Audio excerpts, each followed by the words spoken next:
దేవుడు, తప్పించగల దేవుడు, ఆయన రాజ్యానికి వారసుడిగా చేర్చుకోగల దేవుడు. దేవునికి స్తోత్రం, హల్లెలూయా. గనుక నా ప్రియ సహోదరులారా, ఇక్కడ యూదుల అధికారైన నికోదేము చక్కగా ప్రశ్న వేస్తా ఉన్నారు యేసు ప్రభు వారిని. ఈరోజు మనకు తెలియని ఏదైనా ఉంటే మన ప్రశ్న వేయచ్చు, దేవుణ్ణి అడగొచ్చు. దేవానికి ఈ మాట అర్థం కావట్లేదు, నాకు నీ వాక్యాన్ని తేటపరచండి, నీ వాక్యాన్ని నాకు అర్థం చేయండి, నాయన అర్థమైనట్లుగా నాకు తెలియచేయండి, నీ వాక్యంలో ఉన్న సారాంశమును, నీ వాక్యంలో ఉన్న మాధుర్యాన్ని నాకు తెలియజేయ ప్రభా, నీ సత్యాన్ని తెలియజేయని మనం ప్రార్థించాలి. ఎప్పుడైతే మనం ప్రార్థిస్తామో దేవుడు మనకి వాక్కు శక్తిని ఇస్తూ ఉంటారంట. 120 మంది మేడగదిలో మరి కూడుకుని ప్రార్థించినప్పుడు, ఏక మనసు కలిగి ప్రార్థించినప్పుడు దేవుడు వారి మీదకు పరిశుద్ధాత్మను కుమ్మరించి ఒక్కొక్కరి పైన వాక్శక్తి అనుగ్రహించగోలిది వాళ్ళ అన్య భాషలు మాట్లాడటము ప్రారంభించారు. ఈరోజు నా ప్రియ సోదరి, నా సహోదరుడా, నీవు మాట్లాడడం ప్రారంభించాలి. అయ్యా ఎవరితోనో మాట్లాడాలి. నువ్వెవరితో మాట్లాడాలయ్యా అంటే, నువ్వు లోకంలోని లోక వార్తల కొరకు నువ్వు మాట్లాడకూడదు. నువ్వు దేవునితో మాట్లాడాలి, దేవుని సాక్ష్యాల కొరకు మాట్లాడాలి, దేవుని యొక్క విన్న వాటిని కన్న వాటి కొరకు నువ్వు మాట్లాడాలి తప్ప దేవుని యొక్క వార్తలు లోక వార్తలు నువ్వు మాట్లాడకూడదు. ఎవరితో మాట్లాడాలంటే మనము దేవునితో మాట్లాడాలి, దేవుని యొక్క సువార్త కొరకు మాట్లాడాలి, దేవుడు చేసిన అద్భుతాల కొరకు మాట్లాడాలి, దేవుడు చేసిన ఆత్య కార్యాల కొరకు మాట్లాడాలి, దేవుడు చేసిన మహత్య కార్యముల కొరకు మనం మాట్లాడాలి. అయితే నా ప్రియ సహోదరి సహోదరులారా, యూదుల అధికారైన నికోదేము ఒక గొప్ప సత్యాన్ని యేసు ప్రభుని ప్రశ్న వేసి తెలుసుకుంటూ ఉన్నాడు. దేవునికి స్తోత్రం, హల్లెలూయా. ఈ నికోదేము ప్రియ ఒక యూదుల అధికారి, ఒక అధికారం కలిగిన వ్యక్తికి పని ఏమిటి? అసలు యేసు ప్రభు దగ్గరకు వచ్చి అసలు ఈ సత్యాన్ని తెలుసుకోవాల్సిన కారణం ఏంటయ్యా అంటే, అతడు ఏదో ఒక లోతు తెలుసుకోవాలని ఆశపడ్డాడు. అసలు ఆ యొక్క రక్షణ అంటే ఏంటో తెలుసుకుంటానికి ఇష్టపడ్డాడు. యేసు ప్రభు దగ్గరకు వచ్చి అసలు ఆ జననం అంటే ఏమిటి, అసలు అక్కడ నీటి మూలంగా జన్మించడం అంటే దానికన్నా అర్థం ఏమిటి, దాని వెనకాల దాగి ఉన్న మర్మం ఏంటి అని నికోదేము వచ్చి యేసు ప్రభు దగ్గరికి వచ్చి విచారణ చేస్తూ తెలుసుకుంటున్నట్లుగా మనం చూస్తూ ఉన్నాం. ఈ సత్యాన్ని తెలుసుకుంటానికి ఇష్టపడ్డాడు నికోదేము. ఈరోజు నా ప్రియ సహోదరి, నా ప్రియ సహోదరుడా, మన విశ్వాస జీవితంలో, మన భక్తి జీవితంలో, మన ప్రార్థనా జీవితంలో యేసు క్రీస్తు వారిని సొంత రక్షకుడిగా అంగీకరించిన మనము అసలు పరలోక రాజ్యానికి చేరతామో లేదో మనం తెలుసుకోవాలి. దేవునికి స్తోత్రం, హల్లెలూయా. అసలు పరలోక రాజ్యం ఉందా లేదా అని మనం తెలుసుకోవాలి. ఆ పరలోక రాజ్యం ఉంది అని దేవుడు చెప్తూ ఉన్నారు, దేవుని యొక్క గ్రంథాలు చెప్తూ ఉన్నాయి. పరిశుద్ధ గ్రంథములో అనేక సందర్భాల్లో, అనేక గ్రంథాలు, ఈ పరిశుద్ధ గ్రంథములో 66 పుస్తకాల్లో అనేక సందర్భాల్లో దేవుడి మాట పరలోక రాజ్యం మనకు కనిపిస్తూ ఉంది. గనుక నా ప్రియ సహోదరి, నా ప్రియ సహోదరుడా, ఈ సత్యాన్ని పరలోక రాజ్యం చేరాలంటే నువ్వేం చేయాలి? పరలోక రాజ్యం స్వతంత్రించుకుంటే నువ్వేం చేయాలి? పరలోక రాజ్యానికి నువ్వు వారసుడు అవ్వాలంటే ఏం చేయాలి? ఇక్కడ మనకు తేటగా యూదుల అధికారైన నికోదేముతో దేవుడు మాట్లాడడం ప్రారంభించాడు. ఆయన తెలుసుకుంటున్నాడు అసలు జననం అంటే ఏంటయ్యా, నీటి మూలంగా జన్మించడం అంటే ఏమిటి, ఎలాగా ముసలవాడైన ఒక వ్యక్తి గర్భంలో, తల్లి గర్భంలోకి వెళ్ళి ఎలా జన్మించగలడు అని ప్రశ్న వేస్తా ఉన్నాడు. అంటే ఇప్పుడు ఏం తెలియలేదు నికోదేము గారికి, ఏం తెలియలేదండి. జన్మించడం అంటే ఒక స్త్రీ గర్భాన్ని జన్మించడం అనుకుంటున్నాడు అతడు. ఒక స్త్రీ గర్భాన్ని జన్మించడం అనుకుంటున్నాడు.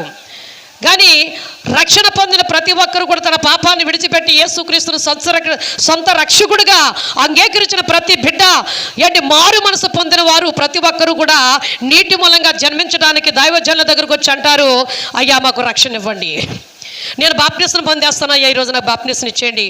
ఈరోజు అదే జరిగింది. చేయండి. ఈరోజు మన సంఘ బిడ్డ ఆ బ్యాండ్ సంఘంలో చక్కగా మొగలసూరు సంఘంలో ఆ బిడ్డ వచ్చి అంటున్నారు, కుమారుడు, అయ్యా అమ్మ నాకు ఈరోజు బాప్టిస్మం ఇచ్చేయండి, అయ్యా రెడీయేనా, మేము సిద్ధమే, మేము రక్షణ ఇవ్వడానికి సిద్ధమే, మీరు సిద్ధపడ్డారా అంటే అమ్మ నేను సిద్ధపడ్డాను అని చెప్పి సంతోషంగా ముగింపు అయిపోయింది, ప్రార్థన అయిపోయింది, మేము బయలుదేరిపోతున్నాం, అందరికీ ప్రార్థన అయిపోయింది. కొందరైతే ఇంటికి వెళ్ళిపోయారు, కొందరైతే ఇంకా అక్కడే నిలబడి మాతో మాట్లాడుతూ ఉన్నారు. మేము త్వరగా బ్యాగ్లు చదువుకుని కిందకి దిగుతూ ఉండగా ఫాస్ట్గా అతను భీమవరం ఏదో పని మీద వెళ్ళారంట. భీమవరం నుంచి ఫాస్ట్గా వచ్చి బండి ఆపి అమ్మ నాకు బాప్టిస్మం ఇచ్చేయండి. వచ్చారంటేనే అయ్యా సిద్ధపడతారా, బాప్తిస్మం పొందేస్తారా అన్నాను. పొందేస్తానమ్మా అన్నారు. వెంటనే భార్య పరుగులు ఇంటికి వెళ్ళిపోయి బట్టలు తెచ్చేసింది, దుస్తులు. దేవునికి స్తోత్ర, హల్లెలూయా. సంఘ బిడ్డలు ఇంటికి వెళ్ళిపోయిన వాళ్ళు కూడా ఒకరికొకరు ఫోన్లు చేసుకుని మొత్తం సంఘ బిడ్డలు అందరు కాలం కాడకు వచ్చేస్తారు. దేవునికి స్తోత్ర. ఎంత గొప్ప భాగ్యమో చూడండి. నా ప్రియ సహోదరి, నా ప్రియ సహోదరుడా, దేవుని యందు విశ్వాసం కలిగి, దేవుని యందు నిరీక్షణ కలిగి, దేవుని యొక్క ఇంత గొప్ప రక్షణ మనం పొందాలంటే దేవుని యందు భయము భక్తి కలిగి ఉంటేనే కానీ ఈ రక్షణ మనకు సిద్ధపడదన్నట్లుగా దేవుని యొక్క లేఖనాల ద్వారా దేవుడు తెలియజేస్తా ఉన్నారు. దేవునికి స్తోత్ర, హల్లెలూయా, హల్లెలూయా. ఇదిగోండి దినాన్ని దేవుడి నామానికి మహిమ కలుగును గాక. దేవునికి స్తోత్రం, హల్లెలూయా. అమ్మా, ఈరోజు పొందిన రక్షణ దేవునికి స్తోత్ర, హల్లెలూయా. ఎంత గొప్ప భాగ్యమో చూడండి. ప్రియ సహోదరి సహోదరుడా, దేవుని మీద మనం ఆనుకుని, దేవుని యందు మన విశ్వాసం కలిగి, దేవుని మీద ఆధారపడి ఉంటే దేవుడు మన దేవుడు అద్భుతములు చేయగల దేవుడు. దేవునికి స్తోత్ర. మన దేవుడు ఇదిగోండి అమ్మ, వింటున్నారా? దేవుడు చూడండి చక్కగా అందరూ కూడుకుని పిల్లలందరి దినాన్ని చక్కగా సిద్ధపడి కాలువ దగ్గరకు వచ్చారు. దేవుని నామానికి మహిమ కలుగును గాక. దేవునికి స్తోత్రం. దేవుడు నమ్మదగిన దేవుడు, అద్భుతములు చేయగల దేవుడు, ఆశ్చర్య కార్యములు చేయగల దేవుడు. దేవుడికి అసాధ్యమైనది ఏదియో లేదు. ఈ దినాన్న ప్రియ సహోదరి సహోదరుడా, చక్కగా అతను ప్రశ్న వేస్తా ఉన్నాడు. నికోదేమో దేవుణ్ణి ప్రశ్న వేస్తా ఉన్నాడు. అయ్యా, ఇక్కడ నాకు తెలియజేసి అతను తెలుసుకుంటానికి ప్రయత్నిస్తా ఉన్నాడు. ఈరోజు దేవుని గురించి, దేవుని రాజ్యము గురించి, దేవుని యొక్క ఆశీర్వాదాల గురించి, ఆ దేవుని యొక్క రక్షణ కొరకు, దేవుని యొక్క రాజ్యం యొక్క విలువలేంటో మనం తెలుసుకోవాలంటే మొదట దేవుని దగ్గరికి మనం రావాలి. అసలు పరలోక రాజ్యంలో ఉన్న ఆ సౌఖ్యం ఏమిటో, ఆ యొక్క గొప్ప ఆశీర్వాదం ఏమిటో మీరు తెలుసుకోవాలంటే కంపల్సరిగా యేసయ్య పాదాల దగ్గరికి రావాలి, ఆయన మందిరానికి రావాలి, ఆయన సన్నిధికి రావాలి, ఆయన ఆలయంలోకి వచ్చి మనం తెలుసుకుంటా ప్రయత్నించాలి. ఈ నికోదమైన యూదుల అధికారైన ఇతడు ప్రత్యేకంగా రాత్రి వేళ రావాల్సిన పని ఏమిటి? అతడు రాజ్యాన్ని గురించి, దేవుని యొక్క పరలోక రాజ్యము గురించి తెలుసుకుంటాకు వచ్చాడండి నికోదేము. ఈరోజు నా ప్రియ సహోదరి సహోదరులారా, చాలా మంది మన బిడ్డలము, మనం చాలా మంది ఏదైనా ఒక పని చేయటానికి, ఏదైనా ఒక వ్యాపారం చేయటానికి, ఏదైనా ఒక బిజినెస్ చేయటానికి, ఏదైనా ఒక పని ప్రారంభించడానికి మనం ఆలోచనలు చేస్తూ ఉంటాం. కానీ దేవుని రాజ్యము కొరకు, దేవుని యొక్క రక్షణ కొరకు మనం ఆలోచన చెయ్యము. దేవునికి స్తోత్ర, హల్లెలూయా, హల్లెలూయా. గనుక ఇక్కడ అంటున్నాడు దేవుడి స్తోత్రం, దేవుడి దగ్గరికి వచ్చి, బోధకుడా, నీవు దేవుని యొద్ద నుండి వచ్చిన బోధకుడు అని మేము ఎరుగుదుము. దేవునికి స్తప్పలు కొడదాం అండి. నువ్వు దేవుని యొద్ద నుండి బాధకుడా, నువ్వు దేవుని యొద్ద నుండి వచ్చిన బాధకుడు అని మేము ఎరుగుదుమయ్యా. ఎందుకంటే నువ్వు మా మధ్యన అనేక సూచక్రియలను, మహిమ కార్యములను, మహత్స్య కార్యములు చేయగల దేవుడువు. మేము కనులారా చూచుచున్నా, చెవులారా వింటున్నావు, మేమైతే నమ్ముచూ ఉన్నాం నువ్వు దేవుడు కుమారుడివే అని చక్కగా సాక్ష్యం ఇస్తూ ఉన్నారు. దేవునికి స్తోత్రం, హల్లెలూయా, హల్లెలూయా. అతడు సాక్ష్యం ఇస్తా ఉన్నాడంట. దేవునికి స్తోత్ర, హల్లెలూయా. అలా నువ్వు దేవుని యొద్ద నుంచి, దేవునికి ఇక్కడ చూడండి, దేవుడు ఇక్కడ చూడండి, దేవుని స్తోత్రం, దేవుని యొద్ద నుండి వచ్చిన కుమారుడు అని మేము ఎరుగుదుము. దేవునికి దేవుడు నీకు తోడై ఉన్నాడని కానీ నీవు ఈ కార్యములు, ఈ సూచక్రియలను ఎవడును చెయ్యలేడు. దేవుని స్తోత్రం. దేవుడు నీకు తోడై ఉన్నాడు కనుక అయ్యా నువ్వు ఈ సూచక్రియలను నువ్వు ఎవడు చేయలేడని, అది నీవు తప్పే, నీకు తప్ప ఇంకెవరికి సాధ్యము కాదని మేము ఎరుగుదామయ్యా. నువ్వు దేవుని దగ్గర నుంచి వచ్చిన కుమారుడు కనుకే ఈ సూచక్రియలు చేస్తా ఉన్నావు, ఈ మహిమ కార్యాలు, మహత్య కార్యాలు చేస్తా ఉన్నావు అని చెప్పి అక్కడ సాక్ష్యం ఇస్తున్నాడు. అందుకు అతడు యేసు అతనితో ఒకడు కొత్తగా జన్మిస్తేనే కానీ అతడు దేవుని రాజ్యమును చూడలేనని నిశ్చయముగా నీతో నేను చెప్పుచున్నాను. నేను దేవునికి స్తోత్రం. ఒకడు కొత్తగా జన్మిస్తేనే కానీ దేవుడి రాజ్యం చూడలేరంట. ఏంటా జననం అంటే, నువ్వు నీటి మూలంగా మారు మనసు పొందిన మీరు యేసు క్రీస్తును సొంత రక్షుడుగా ఈ వాక్యమిని, వాక్యములు ఎదిగి ఫలించి, వాక్యమిని, వాక్యాల ద్వారా, వాక్యం వినడం వల్ల విశ్వాసం కలుగుతుంది కనుక దేవుడి దగ్గరకు వస్తేనే కానీ, దేవుడి మందిరానికి వస్తేనే కానీ మనం వినలేము. వినడం వల్ల ఏం కలుగుతుంది అంటే విశ్వాసం కలుగుతుంది. విశ్వాసం వల్ల ఏంటంటే మారు మనసు కలుగుతుంది. మారు మనసు నుండి వచ్చే ఫలితం ఏంటయ్యా అంటే యేసు క్రీస్తును సొంత రక్షకుడిగా అంగీకరించి తండ్రి కుమార పరిశుద్ధాత్మలను బాప్తిస్మం పొందటమే ఈ పరలోక ఫలితాలు. దేవునికి స్తోత్ర. హల్లెలూయా, హల్లెలూయా. గనుక ఈ రక్షణ దేవుడు అనుగ్రహించాడు. ఒకడు కొత్తగా జన్మిస్తేనే కానీ అండి దేవుడి రాజ్యమును చూడలేని నిశ్చయముగా నీతో నేను చెప్పుచున్నాను. అందుకు నికోదేము ముసలివాడైన మనుషులు ఎలాగో జన్మించునని రెండో మారు తల్లి గర్భమందు ప్రవేశించి జన్మింపగలడా ఆయనను అడగగా యేసు ఇట్లా నేను ఒకడు నీటి మూలముగాను ఒకడు ఆత్మ మూలముగా జన్మిస్తేనే కానీ దేవుని రాజ్యములో ప్రవేశింపలేడు. చప్పట్లు కొడదాం. దేవునికి స్తోత్ర. హల్లెలూయా, హల్లెలూయా. అండి ఎలా ప్రవేశించగలడు?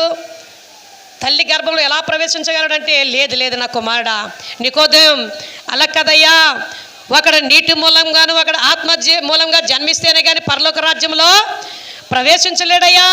దేవునికి స్తోత్రం. చప్పట్లు కొడదాం మరొకసారి. దేవుడి నామానికి మహిమ కలుగును గాక. గొర్రె పిల్లలు ఎక్కువైపోయినాయి మనకు. దేవుని స్తోత్రం.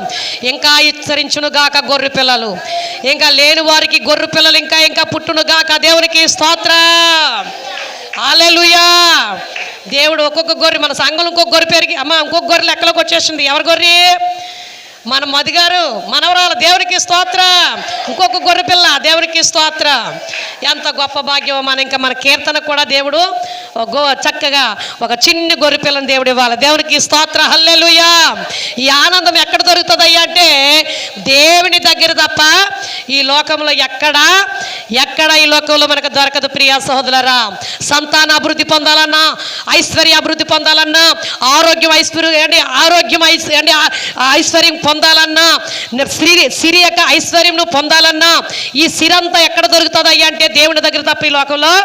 నువ్వు అన్నిటిలో అభివృద్ధి పొందాలంటే ఎక్కడికి రావాలి? గర్భఫలం అభివృద్ధి, సంతాన అభివృద్ధి, ఆస్తి అభివృద్ధి, ఆరోగ్యం అభివృద్ధి, సంతోషం అభివృద్ధి, ఇవన్నీ ఎక్కడ దొరుకుతాయంట? దేవుడి దగ్గర తప్ప ఈ లోకంలో ఎక్కడ మనకు దొరకదు. దేవునికి స్తోత్ర. హల్లెలూయా. ఇంకా కిందకు వచ్చేస్తే మీరు కొత్తగా జన్మింపవలనని నేను మీతో చెప్పినందుకు, అబ్బా నేను కొత్తగా జన్మించాలని మీతో చెప్పినందుకు మీరు ఆశ్చర్యపడవద్దు. కానీ ఆ గాలి దాని ఇష్టమైన చోటుకు ఇసురును, నీవు దాని శబ్దము ఇందువే గాని అది ఎక్కడి నుండి వచ్చును ఎక్కడికి పోవును నీకు తెలియదు. దేవునికి స్తోత్రం. హల్లెలూయా. ఒకడు కొత్తగా జన్మిస్తేనే కానీ పరలోక రాజ్యము చేరలేరంట.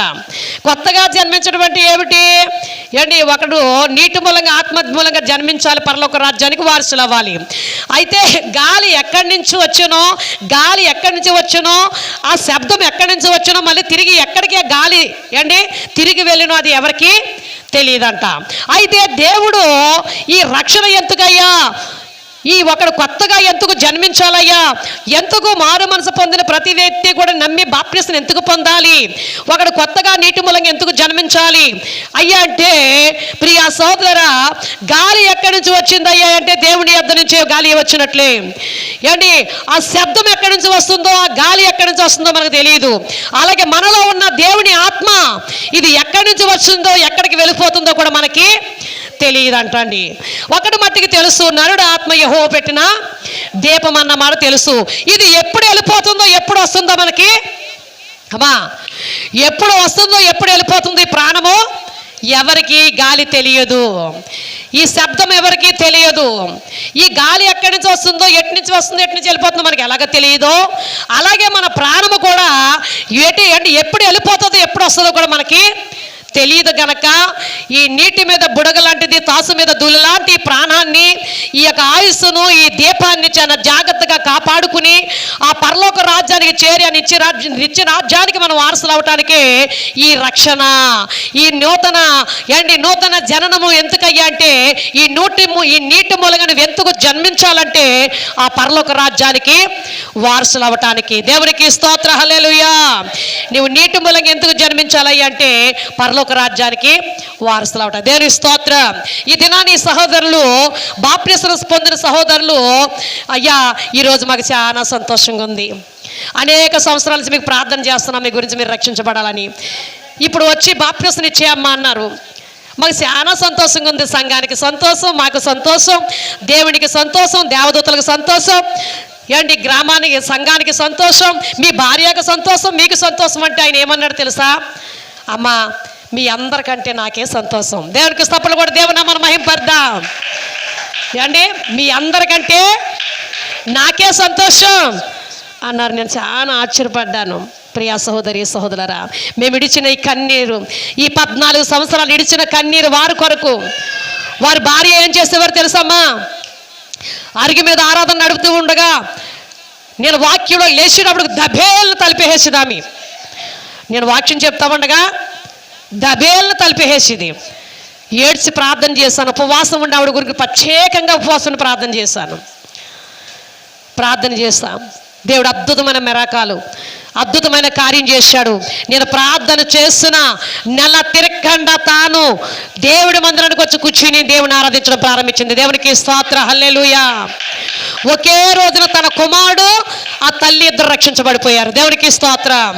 ఈ ఆలయం యజమానులు, వాళ్ళ యజమానులు రక్షించబడ్డారు. ఎంత గొప్ప భాగ్యమో! ఆ సత్యాన్ని చూసారా? అయ్యో ఈరోజు మా అందరికీ సంతోషం, దేవునికి, దేవదూతలకి, సంఘానికి, మాకు, మా అందరికీ, మీ భార్యకి అన్నాను. ఆయన ఒకటే అన్నారు, అయ్యా అమ్మ మీ అందరికీ కాదమ్మా నాకే సంతోషం. ఎందుకు సంతోషం? నేను రక్షించబడి ప్రభు బిడ్డ అవునందుకు, నేను కొత్తగా జన్మించినందుకు, నా దేవుని రాజ్యానికి నేను వారసుడిగా అయినందుకు, నా దేవుని రాజ్యానికి నేను చేరటం ఒక టిక్కెట్టు, ఒక రక్షణ టిక్కెట్ను నేను సంపాదించుకున్నాను అని ఒక గొప్ప ఆనందాన్ని అక్కడ ఒక గొప్ప ఆనందమైన మాటను అక్కడ తెలియజేస్తున్నట్లుగా మేము చూస్తూ ఉన్నాం. ప్రియ సహోదరులారా, గనక మనము ప్రతి ఒక్కరు కూడా నమ్మి రక్షణ పొందాలి. ఈ రక్షణ కొన్న విలువ ఏంటయ్యా అంటే, ఎందుకు మీరు రక్షణ పొందాలి, ఎందుకు నీటి మూలంగా మీరు జన్మించాలయ్యా అంటే పరలోక రాజ్యానికి వారసులు అవటానికి. ఇప్పుడు కృప అమ్మ, మీకు కృపమ్మ గారు చెప్పారు కదా, ఏమిటంటే దేని కొరకు? వజ్రాల కొరకేనా అమ్మ? దేని కొరకు చెప్పారు? ఇంద్రధనుసు కొరకు. నిజమే, నోవహ కాలంలో ఇంద్రధనుసు వచ్చింది. జలప్రళయం వచ్చి వెళ్ళిపోయిన తర్వాత నోవహతో దేవుడు మాట్లాడారు, నోవహు ఇదిగో నీకు నాకు నిబంధన మధ్యలో ఒక నిబంధన ఉంచానయ్యా, అది ఇంద్రధనుసు. ఇదిగో మళ్ళీ నీకు నాకు మళ్ళీ ఇలాంటి యొక్క భయంకరమైన రాకడ ఏండి, మరొక రెండో రాకడ ఇంత భయంకరంగా రాదు ఏండి. అంతం ఎక్కడుందో అక్కడ నశింపజేసుకుంటా వెళ్తానని చెప్పాడు దేవుడు. పాపం ఎక్కడుందో అక్కడ నశింపజేసుకుంటూ వెళ్తాను అని చెప్పారు. ప్రభు రాకడ సూచనలు మనకు కనిపిస్తూ ఉన్నాయి. జనం మీద జనం, రాజ్యాల మీద రాజ్యాలు, భయంకరమైన తెగుళ్ళు, సోదరులు, అచ్చులు, కార్పణ్యాలు, ఏంటి కఠినమైన మరణాలు, భయంకరమైన మరణాలు, అకాల మరణాలు, అకాల నాశనాలు మనం చూస్తూ ఉన్నాం. ఇవన్నీ కూడా ప్రభు రాకడ సూచనలే మన కళ్ళ ఎదురు కనిపిస్తున్నాయి. కనుక ఆ భయంకరమైన రాబోయే ఉగ్రత నుండి నువ్వు తప్పించబడాలంటే, ఆ భయంకరమైన ఆ తుఫానులో, ఆ భయంకరమైన సోదరుల తెగుల్లో నువ్వు చనిపోయి నరకానికి వెళ్ళకుండా ఉండటానికే ఈ రక్షణ నువ్వు ఎప్పుడైతే పొంది రక్షించబడి ప్రభు బిడ్డగా ఎప్పుడైతే నువ్వు చేర్చబడతావో, సంఘములో చేర్చబడతావో, ఆనాటి నుండి ప్రభు యొక్క కనిదిష్టి, ప్రభు యొక్క రక్షణ, ప్రభు యొక్క అభిషేకం, ప్రభు యొక్క ఆశీర్వాదము, ప్రభు యొక్క సాక్ష్యము నీ మీద నిలిచి ఉంటుంది. ప్రియాసోర్, ఆయన రక్తము నీ మీద సాక్షిగా నిలిచి ఉంటుంది. కనుక ఏ తెగులు వచ్చిన ఏమి చేయదు, ఏ సోదరుని మీదకి వచ్చిన ఏమి చేయదు. ప్రభు రాకడ వరకు నువ్వు సజీవిగా నిలబడి దేవుని రాజ్యానికి నువ్వు ఎత్తబడతావు. దేవునికి స్తోత్ర, హల్లెలూయా. ఒకవేళ మనం చనిపోయినా కానీ మళ్ళీ మనం తిరిగంట లెగుస్తామంట అండి. మహిమ శరీరం ధరించుకుని మధ్యాకాశంలోకి ఆ ప్రభుని ఎదుర్కొనే కృప, ఆయన కలుసుకునే కృప, ఆయన ఎదుర్కొనే మధ్యాకాశంలో ఆయనతో మనం కలిసి జీవించే ఆశీర్వాదాన్ని దేవుడిస్తానని చెప్తున్నాడు. ఆయన రాజ్యానికి మన వారసులుగా. దేవునికి స్తోత్రం. ఇప్పుడు రక్షణ ఎందుకు పొందాలంటండి అమ్మ? బాప్తిస్మం ఎందుకు పొందాలి? దేని కొరకు పొందాలి బాప్తిస్మం? ఆశీర్వాదాల కొరకు కాదండి. బాప్తిస్మం పొందేస్తే దీవించబడతాం, బాప్టిస్మం పొందేస్తే మనం మేడలు కట్టుకుంటాం, బాప్టిస్మం పొందితే మనం కోటేశ్వర్లు అవుతాం, బాప్టిస్మం పొందితే మనం గొప్పవారు అయిపోతామని కాదు. నీ ఆత్మను రక్షించుకునడానికి, నీ ఆత్మ అగ్ని గుండంలో త్రొయ్యబడకుండా, అగ్నిలో కాలిపోయి అగ్ని ఆరక పురుగు సావక, ఆ భయంకరమైన ఏడుగులోను కేకలు వేయకుండా, బొబ్బలేయకుండా, ఆ నరకంలో భయంకరమైన వ్యాధులు పడకుండా నువ్వు తప్పించబడి పరలోక రాజ్యానికి నువ్వు వారసుడు అవటానికే ఈ రక్షణ, ఈ బాప్తిస్మము. నీటి మూలంగా ఒకడు, ఆత్మ మూలంగా ఒకడు జన్మిస్తేనే కానీ, అగ్ని మూలంగా జన్మిస్తేనే కానీ పరలోక రాజ్యంలో ప్రవేశించడం. అందుకనే నికోదేము, యూదుల అధికారి అయిన నికోదేము గొప్ప సత్యాన్ని దేవుడి దగ్గర తెలుసుకున్నాడు. ప్రియా సహోదరి సహోదరులారా, ఈ దినాన్ని కూడా ఈ సత్యాన్ని తెలుసుకుంటాక మనం వచ్చిన మనమందరమును రక్షణ నిర్లక్ష్యం చేయవద్దు. ఎంత తొందరగా మీరు రక్షించబడితే, ఎంత తొందరగా మీరు సిద్ధపడగలిగి నమ్మి రక్షణ పొందితే, నీవు రక్షించబడి నీ భర్తని రక్షించుకోవాలి, నీవు రక్షించబడి నీ భార్యను రక్షించుకోవాలి, నీవు రక్షించబడి నీ పిల్లలను రక్షించుకోవాలి. విడిచిపెట్టేయకుండా నువ్వు చక్కగా నీ కుటుంబం అంతా ప్రభు సన్నిధిలో ఉంటే కుటుంబం అంతా ఎత్తబడతారు. ఎక్కడికి? పరలోక రాజ్యానికి. మీ కుటుంబం అంతా ఒకే ఇంట్లో ఎలా నివాసిస్తున్నారో, సంఘంలో ఒకే ఇంట్లో ఎలా నివాసిస్తున్నారో, ఆ పరలోక రాజ్యంలో కూడా నీ కుటుంబం అంతా కలిసి ఉండాలంటే అందరూ అంతటా మారు మనసు పొంది రక్షణ పొంది కుటుంబం అంతా కూడా రూదియా కుటుంబం వలే, కొర్నేలు కుటుంబం వలే, దావీదు కుటుంబం వలే నీ కుటుంబం అంతా ప్రభు రాకుడికి సిద్ధపాటు కలిగి, రక్షించబడి సిద్ధపాటు కలిగి ఉండాలి. తల్ల వంచని ప్రార్థన చేసుకుందాం. దేవానికి వందనములు, స్తోత్రములయ్యా. మహోన్నతుడ, మహాగణుడైన దేవా, ఈ దినాన్ని నాతో రక్షణకున్న విలువేంటో మాకు తెలియజేసాం. ఎందుకు రక్షణ పొందాలి, ఎందుకు మేము మారు మనసు పొంది, మారు మనసు నిమిత్తం ఎందుకు మేము నీటిలో బాప్తిస్మం పొందాలో తెలియజేస్తాం. ఈ గొప్ప సత్యాన్ని మాకు వివరించినందుకు నీకు స్తోత్రములు.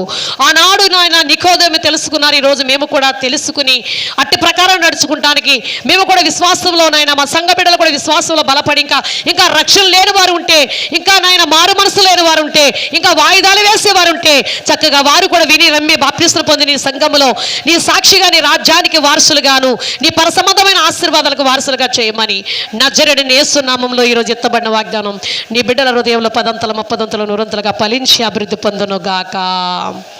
ఆమేన్, ఆమేన్. దేవునికి స్తోత్రం. హల్లెలూయా. కూడా వచ్చిన నా సహోదరి సహోదరులందరికీ నా ప్రత్యేకమైన వందనాలమ్మా. దేవుడు దీవించును గాక. ఆమేన్. God bless.